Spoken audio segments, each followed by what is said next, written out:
So do you think once they realize that this is one of the failure cases, one of the things that people are concerned about is governments banning cryptocurrency? Well, that's the China case, right? They started realizing this was a legitimate threat to capital controls and to the autocratic system that they've constructed there. And then suddenly China started to build its own People's Bank of China blockchain, and Bitcoin is now the redheaded stepchild.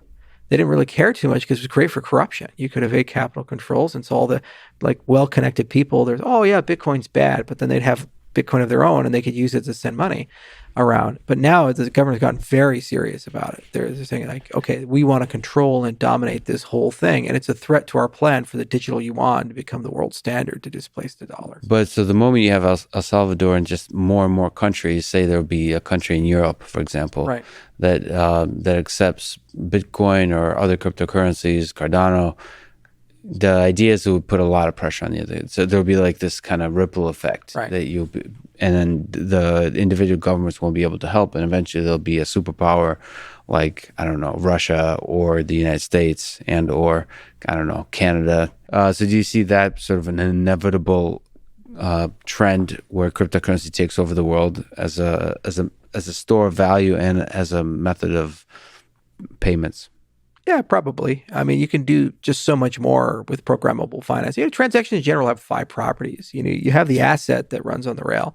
That's what we always think about. And you can transact that, and then you have the identity, and you transact that either like one to one, one to many, many to one, or many to many.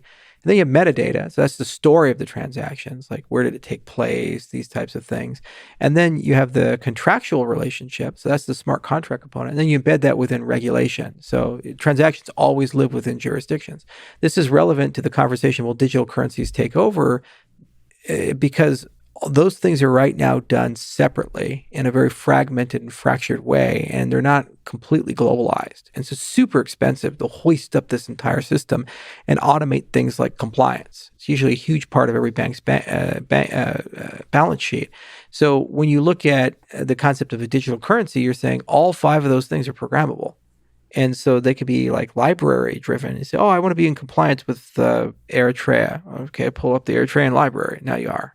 Built into the transaction. Previously, it's like, go hire some lawyers and go figure out the entire code and translate some things and rah, rah, rah. And it's crazy.